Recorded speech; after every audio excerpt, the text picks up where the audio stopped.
गलतफहमी का शिकार पुराने समय की बात है। लोग व्यापार करने के लिए दूर दूर विदेशों में जाते थे और वर्षों बाद घर लौटते थे। कई बार दशकों के बाद भी उन्हें दिनों की एक घटना है। एक व्यापारी व्यापार करने के लिए विदेश गया। वहाँ उसका कारोबार बहुत अच्छा चलने लगा। वह धन कमाने में इतना व्यस्त हो गया कि उसे समय का पता ही नहीं रहा। आखिर एक दिन घर लौटने का फैसला कर ही डाला और कमाया हुआ बहुत सारा धन लेकर घर के लिए चल पड़ा। जब घर पहुंचा तो रात हो चुकी थी। घर का मुख्य द्वार बंद था, लेकिन एक शयन कक्ष की खिड़की से रोशनी बाहर आ रही थी। उसने खिड़की में से अंदर झांक कर देखा। उसने जो देखा सहसा उसे विश्वास ही नहीं हुआ। उसे अपने पैरों के नीचे से जमीन खिसकती हुई प्रतीत होने लगी। उसने देखा कि शयन कक्ष में उसकी पत्नी के पास एक युवक भी लेटा हुआ है। ऐसी स्थिति में पत्नी के चरित्र पर संदेह होना अस्वाभाविक नहीं था।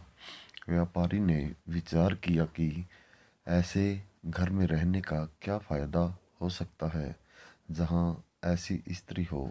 उसने फौरन निर्णय लिया कि पत्नी और उसके पास लेटे युवक को मारकर चुपचाप वापस निकल जाऊंगा और दूसरी जगह घर बसाने का प्रयास करूंगा।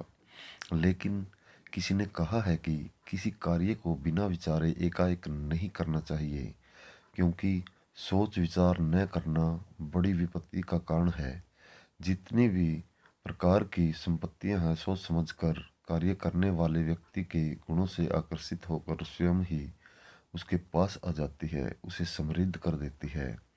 यह सोचने के बाद व्यापारी ने अपना निर्णय बदल दिया और घर का दरवाज़ा खटखटाया।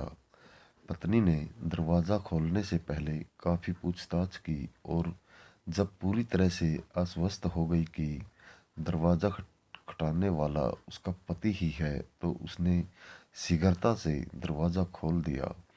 पति को देखकर पत्नी की प्रसन्नता की सीमा न रही।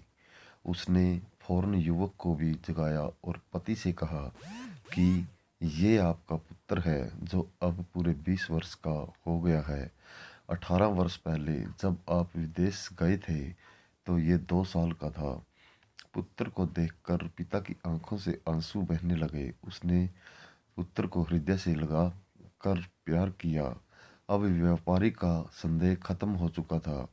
उसकी समझदारी ने न केवल उसे पुत्र हंता होने के पाप से बचा लिया, अपितु उसकी गृहस्थी भी उजड़ने से बच गई।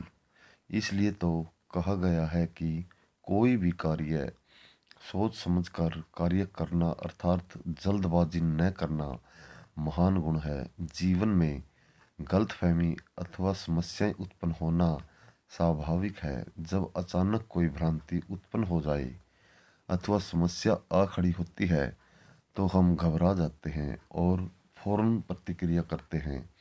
इससे कई बार समस्या सुधरने की बजाय और बिगड़ जाती है। अतः हमें कभी भी बिना सोचे समझे कोई कार्य नहीं करना चाहिए। कहा गया है कि जल्दी का काम शैतान का होता है। जिस प्रकार से रोग का उपचार करने के लिए उसका सही निदान अनिवार्य है, उसी तरह से कोई समस्या हो अथवा भ्रांति, उसे दूर करने के लिए भी पर्याप्त विचार विमर्श करना अत्यंत आवश्यक है। दोस्तों, ऐसी सामाजिक कहानियाँ सुनने के लिए हमारे चैनल को सब्सक्राइब करें और बेल आइकन को प्रेस कर लें ताकि आगे आने वाली वीडियो का नोटिफिकेशन आपको मिलता रहे। आपको कहानी कैसी लगी यह हमें आप कमेंट करके बता सकते हैं। और दोस्तों, कहानी को शेयर करना न भूलें। धन्यवाद।